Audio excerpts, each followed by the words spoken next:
मंगलमय मंगलकरण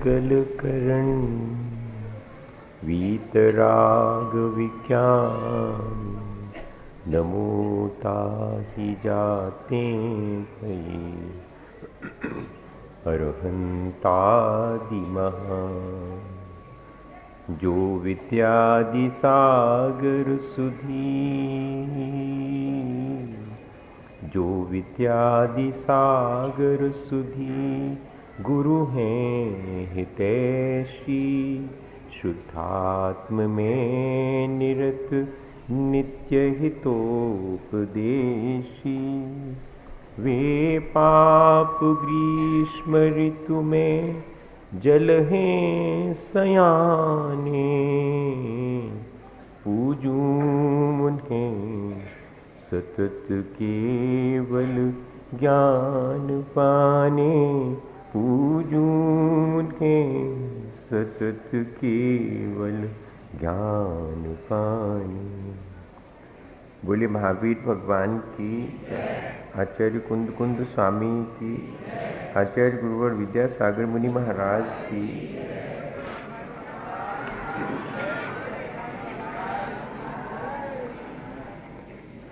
हम सभी लोग हमेशा की तरह आज भी एक साथ मिल बैठकर अपने जीवन को अच्छा बनाने के लिए विचार कर रहे हैं। बात कठिन है, अपने जीवन के विचार के लिए एक साथ मिल बैठ कर के बैठना।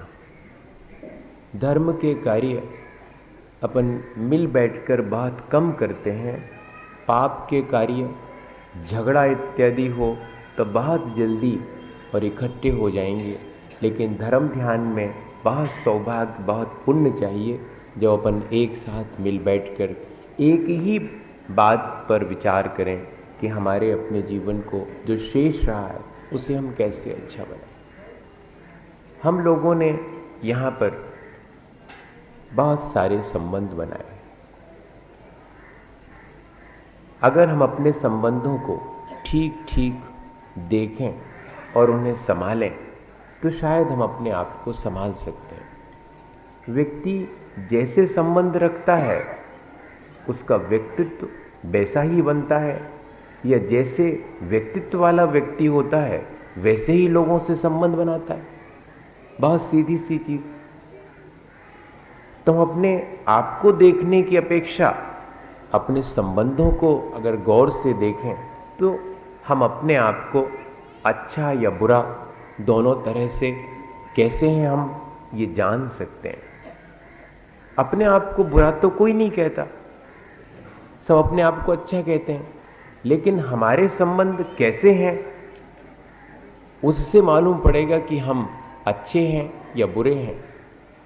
अगर हम बुरे हैं, हमने अच्छे संबंध नहीं बनाए हैं, तो हम अपने संबंधों को सुधारें जिससे कि हमारा जीवन अच्छा बन सके। संबंध व्यक्ति से ही बनते हैं और वस्तु से ही बनते हैं। वस्तु से संबंध ज्यादा बनते हैं व्यक्ति की अपेक्षा। उसका कारण स्पष्ट है कि वस्तु पर हम अपनी मालकियत चला सकते हैं, उस पर हम अपना अधिकार आरोपित कर सकते हैं। जैसे कि अपने घर में तिजोरी हो और अपन को तीर्थ यात्रा पर जाना हो, तो तिजोरी को ताला लगा करके जहां रख के जाते हैं, तीर्थ यात्रा करके लौट के आते हैं, तिजोरी वहीं रखी मिलती है, वो कहीं इधर से उधर नहीं भागती।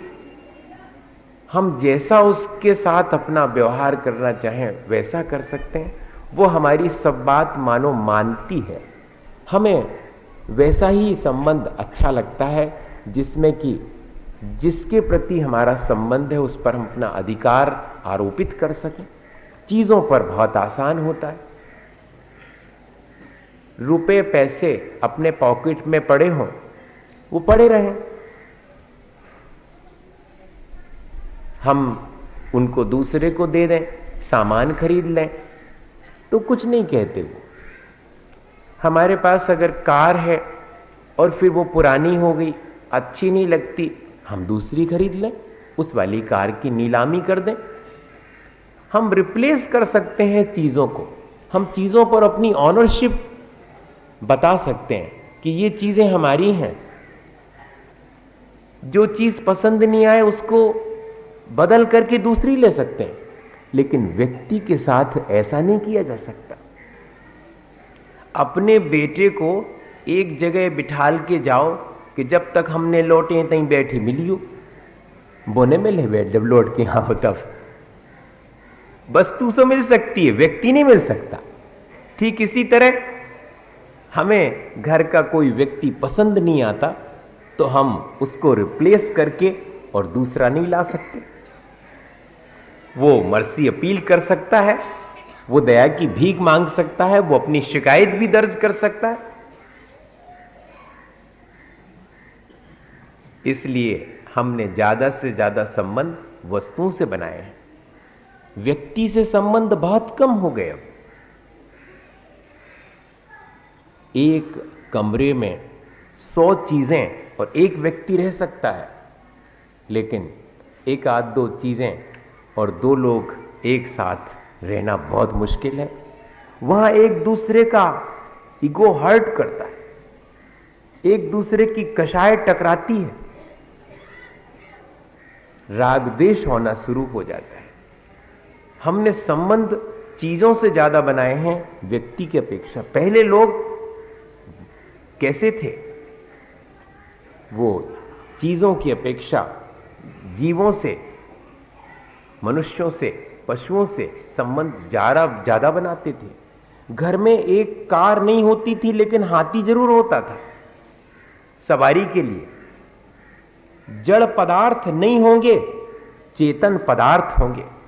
गाय के हाथ, शरीर पर हाथ फेरते समय जो दया और करुणा का भाव आएगा, वो मोटर पहुंचते समय और स्कूटर ठीक करते समय नहीं आएगा। ये ध्यान रखिए आप। घोड़ा सवारी के लिए है और स्कूटर भी सवारी के लिए है, मोटर भी, लेकिन दोनों की चेतना में बहुत फर्क है। एक चेतनावान है और एक अचेतन है। हम लोग जड़ पदार्थों की सेवा में लगे हैं सुबह से शाम तक, और हमारी बुद्धि भी ऐसी ही जड़ हो गई हो तो कोई वजह नहीं है, हो सकती है, क्योंकि ज्यादा से ज्यादा हमारा कांटेक्ट, ज्यादा से ज्यादा हमारे संबंध जड़ पदार्थों से हैं, अचेतन वस्तुओं से हैं। चेतना से हमारे संबंध बहुत थोड़े से हैं। अगर हैं भी तो कौन से संबंध? जो वस्तु से संबंध हैं उन्हीं को हम व्यक्ति से रखना चाहते हैं। ये तो संभव नहीं है। व्यक्ति को रिप्लेस किया जा सकता क्या? बताइए। आपका बेटा ठीक नहीं निकला, हम उसकी जगह दूसरा बेटा रख लेते हैं, ऐसा कर सकते हैं? आप कार तो चेंज कर सकते, पुरानी हो गई इसलिए नई कार ला सकते, लेकिन हमारे माता पिता अब वृद्ध हो गए हैं, उसकी जगह हम दूसरे ले आए, ऐसा होता है क्या? हम रिप्लेस नहीं कर सकते। जो चीज जो मनुष्य में पसंद नहीं है उसकी जगह दूसरा नहीं ला सकते। लेकिन हमने अब चेतना के ऊपर भी वस्तु के समान उपयोगिता का संबंध डेवलप कर लिया है। हम जैसे चीजों का उपयोग करते हैं वैसे ही मनुष्यों का भी, चेतना का भी उपयोग करना सीख गए। हम व्यक्ति को और वस्तु को ज्यादा फर्क नहीं समझते दोनों में। हम व्यक्ति का भी उपयोग वस्तु की तरह करते हैं। कैसे? जब तक काम में आता है कोई व्यक्ति, जब तक अपना हितैषी है, तब तक अपने संबंध, स्वार्थ के संबंध, और स्वार्थ नहीं सधा तो संबंध टूट गया, और स्वार्थ सध गया तो को पूछे वालों। स्वार्थ पूरा हो जाने के बाद भी किक आउट, और स्वार्थ नहीं सधा तब तो हैं ही आप दूर। इस तरह उपयोगिता के संबंध मनुष्य मनुष्य के बीच में भी वस्तु के तरह अपन ने डेवलप करने की कोशिश की, लेकिन उससे क्या हुआ? अपनी चेतना ही पतित हुई, अपना जीवन ही पतित हुआ। थोड़ा सा विचार करने की चीज थी कि मुझे वस्तु और व्यक्ति से कैसे संबंध बनाना चाहिए। ज्यादा से ज्यादा मेरे संबंध व्यक्तियों से होना चाहिए या कि वस्तुओं से? और व्यक्ति और वस्तु दोनों से संबंध क्या उपयोगिता मात्र के होना चाहिए कि हमने उपयोग कर लिया उनका बस? नहीं। जो खानदानी होते हैं, जो कुलवान होते हैं, वो तो जड़ पदार्थों के साथ भी चेतना की तरह, चेतन पदार्थों की तरह व्यवहार करते हैं। वो ऐसे दरवाजे नहीं खोलते कि एक लात मारी वो दरवाजा खुल जाए, क्योंकि वो तो जड़ है, अचेतन है।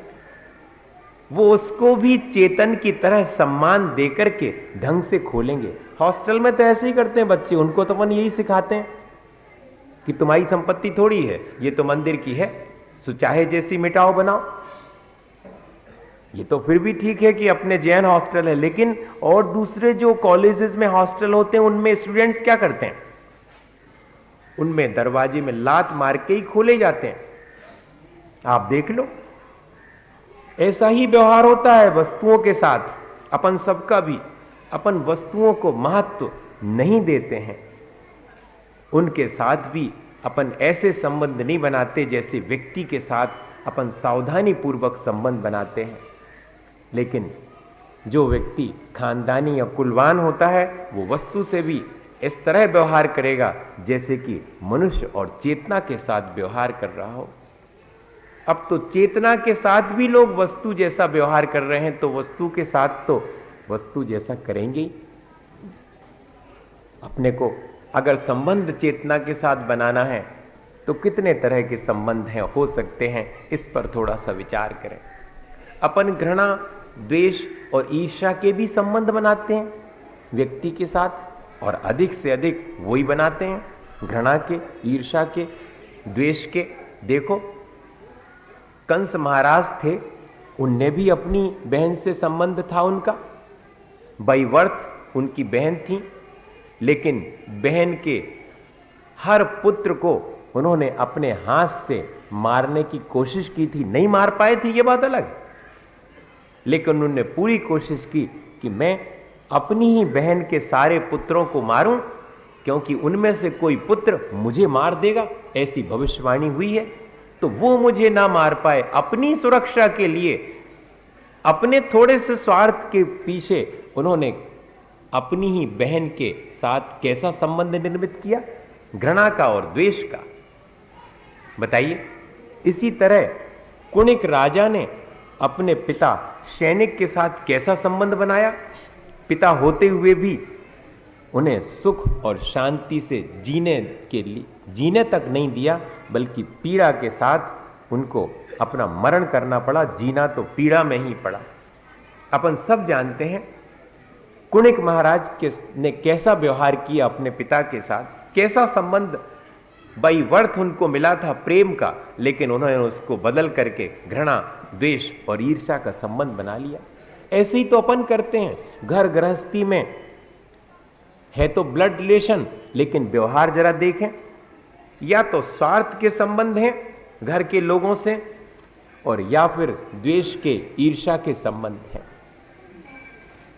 उलाहना नहीं दे रहा हूं, विचार करने के लिए कह रहा हूं कि अगर ऐसे संबंध हैं तो उन्हें क्या हमें पसंद करना चाहिए, उन्हें और आगे तक बढ़ाना चाहिए?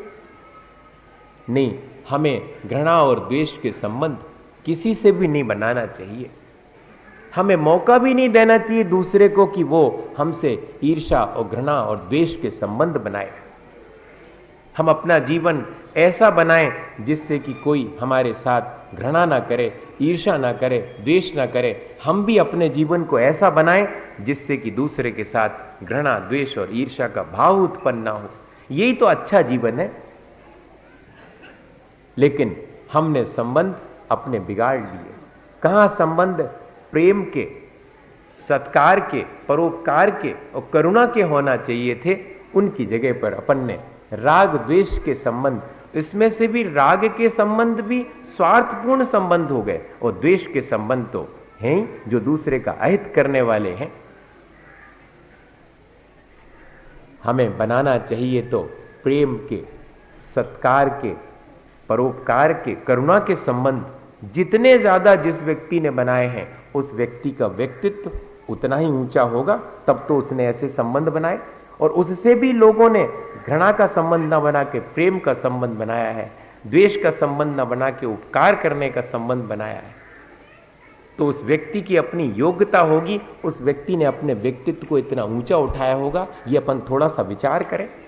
हम भी अपने व्यक्तित्व को ऐसा ऊंचा उठाएं कि लोग हमारे प्रति प्रेम का ही भाव रखें, हमारे ऊपर भी उपकार करने का उनका भाव हो, हमारे ऊपर भी दया और करुणा का भाव हो, हमारे भीतर भी हो और दूसरे का हमारे प्रति भी हो, तो हमारा अपना जीवन अच्छा बनेगा कि नहीं। क्या हुआ, एक बार अतिथि सत्कार की बात आती है। अपन इस उदाहरण से अपने जीवन को संभालने की कोशिश करें कि अपन भी ऐसे संबंध बनाएं। जीवन निकल गया, अपन ने कैसे संबंध बनाए हैं इस पर थोड़ा सा विचार करें। हम कैसे हैं ये संबंध से मालूम पड़ जाएगा। हम भले ही अपने आप को बहुत अच्छा मानते रहें, लेकिन जिन जिन से हमने संबंध बनाए हैं वो हमारे बारे में स्पष्ट बताएंगे कि भाई उनके हमारे साथ तो व्यवहार ऐसा है, कैसे अच्छे हो गए, ऐसा कहेंगे कि नहीं कहेंगे। Society is the mirror. समाज क्या है, एक तरह का दर्पण है जिसमें कि हम अपने आप का चेहरा देखते हैं कि हम कैसे हैं। इसी तरह हमारे संबंध क्या हैं, हमारा प्रोजेक्शन है। हम अगर अच्छे हैं तो हमारे संबंध अच्छे बनाएंगे, हम अगर बुरे हैं तो हमारे एक भी संबंध अच्छे नहीं होंगे, बल्कि हम बुरे ही संबंध निर्मित करेंगे और हमसे भी लोग बुरे ही संबंध निर्मित करेंगे। देखो, ईमानदारी के चारों तरफ ईमानदारी इकट्ठी होती है, बेईमानी के चारों तरफ बेईमानी इकट्ठी होती। ईमानदार आदमी के चारों तरफ ईमानदार लोग ही इकट्ठे होंगे। बेईमान आदमी हो तो ढेर सारे लोग, अपन देखते तो हैं, धन पैसा खूब होवे तो खूब सारे मित्र मिल जाते। अरे भैया इनके तो बहुत मित्र हैं, इनकी तो बड़ी दोस्ती है। दोस्ती वोस्ती नोई है, वो तो पैसा दिखा रहा हो इसे आपके आगे पीछे घूम रहा है, और जो दिना पैसा खत्म हो जाए है वो दिना कौन नहीं पूछ रहा कौन मित्र नहीं है। काय के मित्र हैं? मित्र तो सिर्फ पैसे के हैं। ऐसा अपन स्वयं ही इस चीज को जानते हैं, दूसरे से भी कहते हैं। संबंध अपन मित्रता के कहां बना पाते हैं, प्रेम और करुणा के संबंध कहां बना पाते हैं। अतिथि सत्कार की बात कह रहा था मैं। एक व्यक्ति अपने पूरे परिवार के साथ तीर्थ पर पहुंचे। देर हो गई, रात के 10 बज गए तब वो पहुंचे। जैसे जनरली होता है, अब रात 10 बजे कहां से उनको कमरा मिलेगा, ऐसे पर्ची वगैरह में उनने अपना सामान रख लिया। सब सामान आमान रख के परिवार को बिठा दिया। लेकिन परिवार में जो उनकी जीवन साथी थी उनको तो ब्लड प्रेशर था और वो बढ़ गया था, तो उनके लिए दवाई देना थी और दवाई बिना दूध के साथ नहीं दी जा सकती। तो अब वो 10 बजे रात को तीर्थ क्षेत्र पर दूध की खोज में निकल गए कि जरा होटल वोटल कोई खुली हो तो वहां से दूध ले आए, अगर कहीं मिलता हो तो हम प्राप्त कर लें, तब तो हम दवाई खिला पाएंगे, तब तो रात जैसे तैसे बीतेगी, सुबह देखेंगे, वंदना करेंगे। ऐसा उनने भाव विचार करके और सब में देखा, लेकिन दूध जहां मिलता था उनने कहा भैया अब रात 10 बजे तो जितो दूध होता तो हमने सबकी चाय बना के बेच दी। दूध भी बिक गया और चाय बन करके खत्म हो गया। अब दूध कहां से आया 10 बजे रात को? नहीं मिला उनको। बड़े परेशान कि क्या करें, अब इतनी रात में हम कहां किसके पास जाएं। अचानक उनका ध्यान थोड़ी दूर एक किसी कमरे से आती हुई रोशनी की तरफ गया कि वहां रोशनी है, कमरा है, चल के देखें शायद कोई हो, वहां दूध का इंतजाम हो जाए। सो वहां पहुंचे तो वाकई में किसी व्यक्ति का घर था। अब हिम्मत तो नहीं हुई कि रात को अपरिचित व्यक्ति के तय अपन कैसे आवाज दें, उसको बुलाएं, लेकिन अब विपत्ति तो ऐसी है। तो मन मार करके उन्होंने कुंडी खटखटाई। जैसे ही कुंडी खटखटाई भीतर से आवाज आई, भैया ठहरना, खोलता हूं। आवाज ऐसी लगी जैसे किसी वृद्ध व्यक्ति की हो। इन्होंने कहा कोई बात नहीं, हम रुके हुए हैं, आपको आने में दरवाजे तक देर लगेगी। और लाठी टेकते हुए वो वृद्ध सज्जन दरवाजा खोलने के लिए आए, लालटेन हाथ में लिए। लालटेन की रोशनी में उस व्यक्ति को देख करके अपरिचित है और क्या बोले। अपन तपन की बात अलग है, अगर अपने घरे को 10-11 बजे रात को आ जाए तो कह के कौन कहते आए हो, कुआओ तुम इतनी बजे रात को आऊ ने पड़ा थे का को के भले आदमी के घर है। रिपोर्ट करेंगे अपन उसमें फोन करके पुलिस को कि भैया खतरा है कुछ। दुनिया भर की बातें अपने दिमाग में नेगेटिव थॉट्स आएंगे, लेकिन वो वृद्ध व्यक्ति जो अपरिचित है सामने, उसको देख करके क्या रिएक्शन कर रहे हैं। अरे अकेले आए तुम, सामान अमान कहां है, और मुझे पहले थोड़ा भी समाचार नहीं दिया कि हम आ रहे हैं, हम लेने के लिए पहुंच जाते। बताइए, अपरिचित व्यक्ति से ऐसा कर रहे हैं वो वृद्ध। अपन कह सकते हैं ऐसा? बहुत कठिन है, बेकार की बातें हैं। चाहे आप कितना ही शास्त्र पढ़ लो, कितना ही पूजा कर लो, अगर आपके भीतर ऐसी भावना नहीं आई, मैं बार बार कहता हूं कि अगर ऐसी भावना नहीं आई तो क्या काम की पूजा हो, क्या काम का स्वाध्याय और क्या काम का आपका दर्शन बंधन, आपके विद्वत्ता, कोई काम की नहीं। सब कर रहे हैं और करना चाहिए, मैं ये नहीं कह रहा हूं कि ये सब नहीं करना, लेकिन उसके साथ साथ अपने भीतर ये विचार भी तो आना चाहिए, जैसा कि उस वृद्ध व्यक्ति के भीतर अपरिचित व्यक्ति को देख करके क्या विचार आया। उलाहना दे रहे हैं, दुत्कार नहीं रहे हैं, अपना प्रेम प्रकट कर रहे हैं कि देखो तुमने हमें बताया नहीं और आ गए, और सामान अमान कहां है, घर के और लोग कहां हैं, अकेले आए हो क्या, समाचार तक नहीं दिया, हम लेने पहुंच जाते। बताइए कैसी भावना। एक ये संबंध है, अपरिचित व्यक्ति से संबंध ऐसे बनाया जा रहा है, वो वृद्ध व्यक्ति बना रहे हैं, और फिर हाथ पकड़ करके घर के भीतर लेकर के बिठाला। ये बताओ कि अकेले ही आए हो कि सब लोग हैं? कह ले नहीं, सब और भी हैं, परिवार के सब लोग। अब तो और ज्यादा उनको आ गया, कह ले सब लोग परिवार के हैं, कहां हैं सब, सबको छोड़ करके आ गए, सामान वामान भी कहां रखा है, धर्मशाला में रखा है। अरे घर होते हुए तुमने सामान धर्मशाला में रखा। फौरन लड़के को आवाज दी, भाई कहां पर रखा हुआ सामान और कहां पर हैं सब लोग, सबको यहीं पर घर पर लेकर के आओ।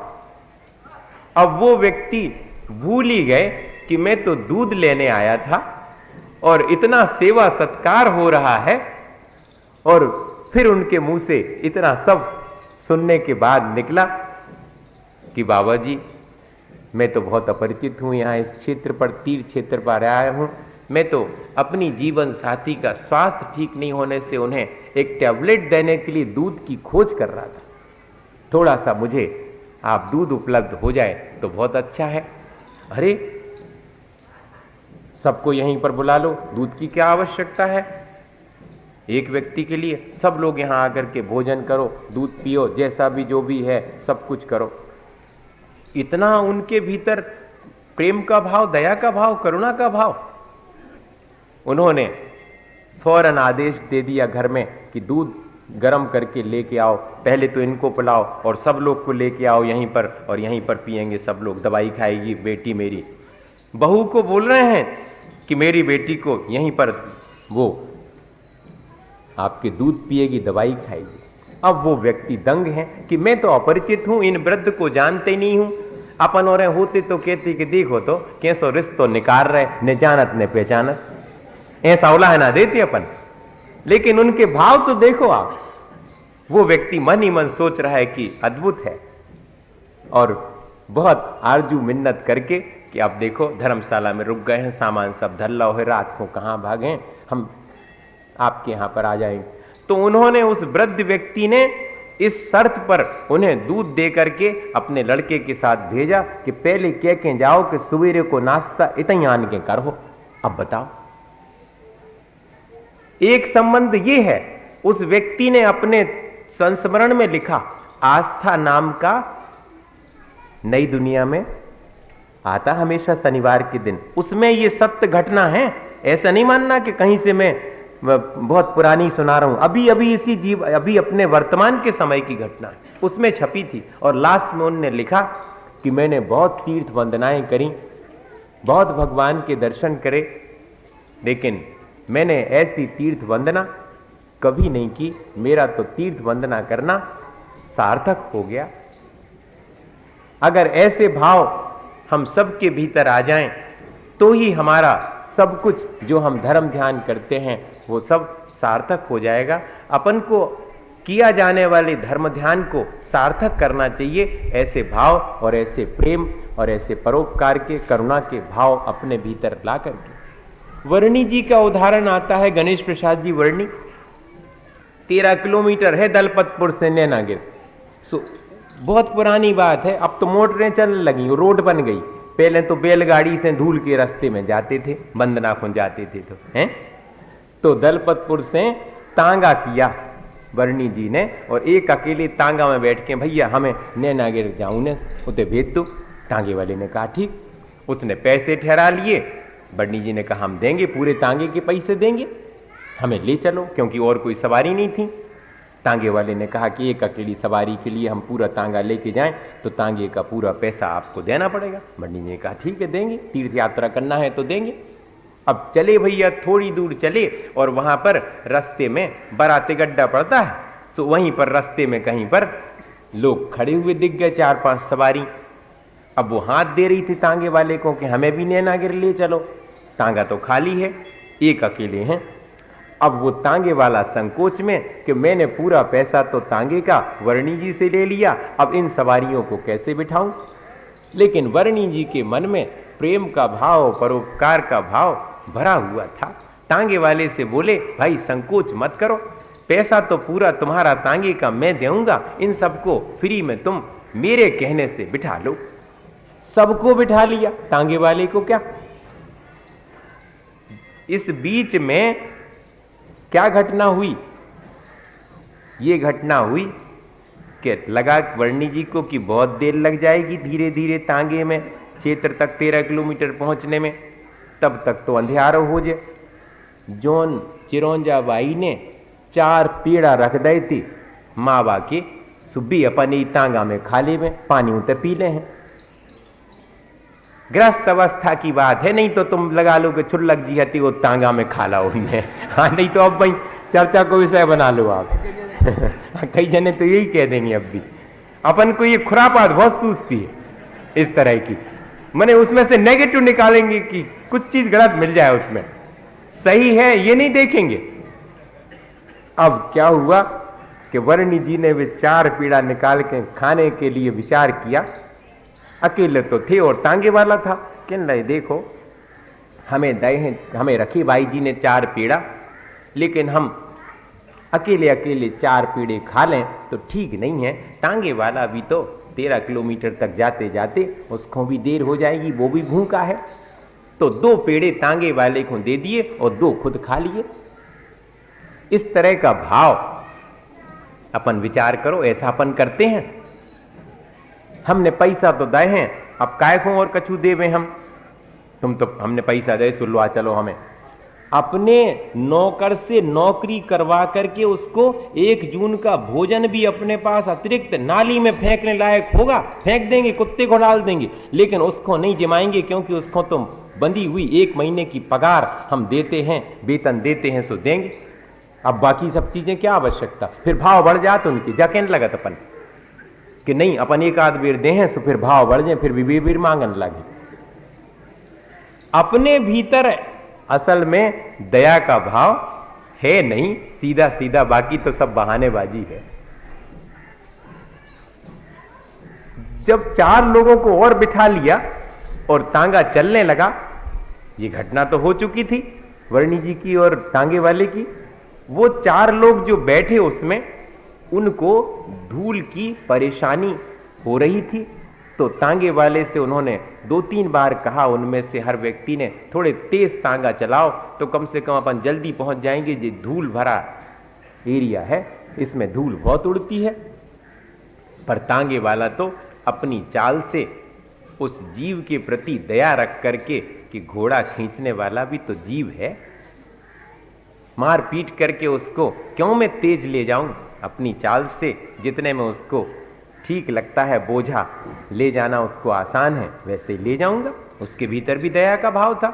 अब की बात अलग है कि अपन तो रथ चलवा रहे, सो हाथी अपन ने बुलवाए हैं, 21,000 और 51,000 के आए हैं, और रथ में बैठवे की बोली 1,000 रुपया में हमने लाई है, तो हम तो बैठे, चाहे ज्यादा सवारी हो जाए और हाथी न संभाल पाए, लेकिन हम बैठेंगे। हाथी पर अतिरिक्त बोझ हो जाए इसका ध्यान नहीं है। हमने जो 1,000 रुपया दए हैं उसका हमें ध्यान है कि हमने तो 1,000 की बोली ली है, हम तो बैठे। तुमने पहले ही कह दी थी कि हम जो कोई 1,000 की ले हम उसको बिठा रहे हैं। अब कमेटी वाले क्या करें, उसमें जगह ही नहीं है। उनने तो पैसे के पीछे और इस तरह से कह दिया था, सो वे भी फंस गए। अपन इस तरह का व्यवहार करते हैं, सोचिए आप। और अपन अपने आप को बहुत धर्मात्मा मानते हैं।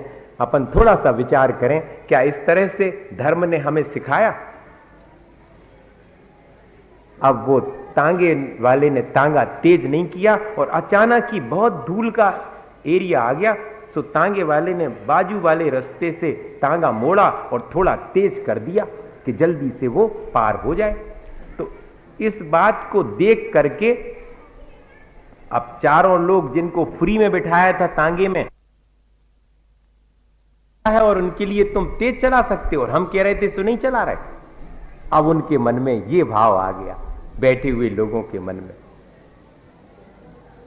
तो तांगे वाले ने क्या जवाब दिया कि भैया उनकी तकलीफ, उनके सुख दुख का मैं क्यों ध्यान नहीं रखूंगा।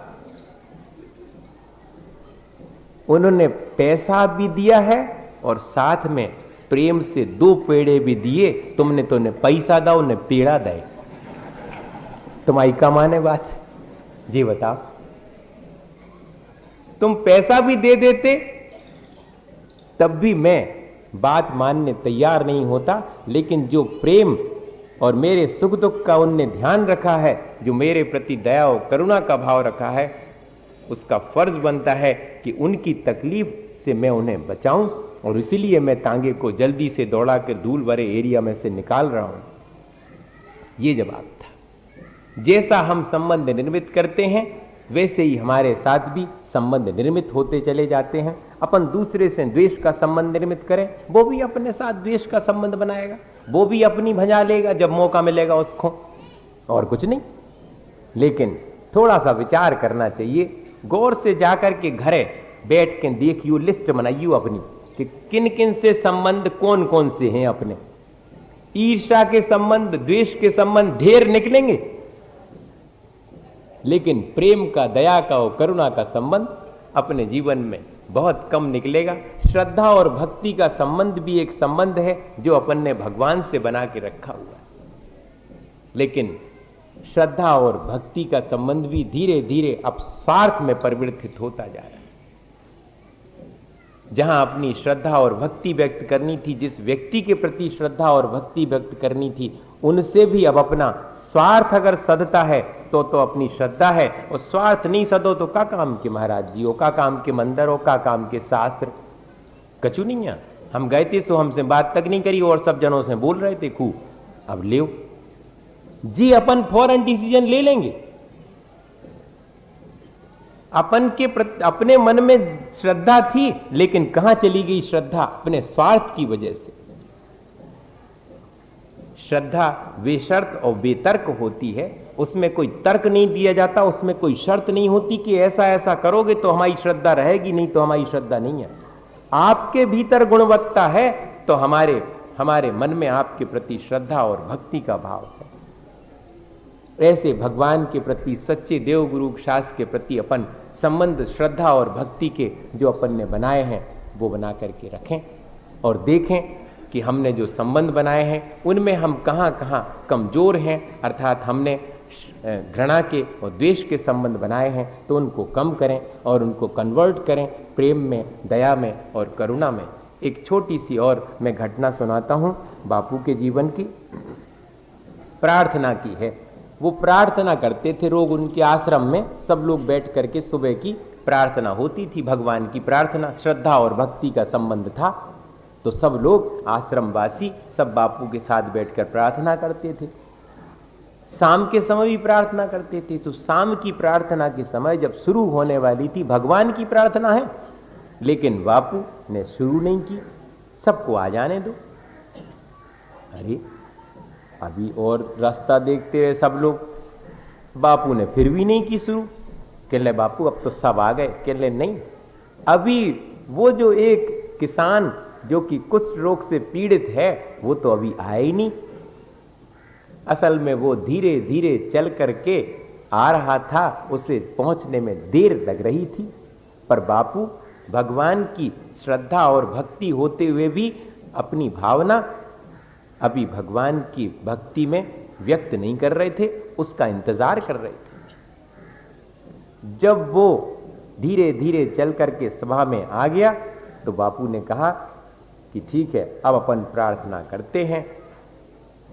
सोचो, जब उस व्यक्ति को मालूम पड़ा कि मेरी वजह से आधे घंटे से बापू ने अपनी श्रद्धा और भक्ति भगवान के प्रति व्यक्त करने में विलंब कर दिया है, गदगद हो गया वो, उसकी आंखों से आंसू आने लगे।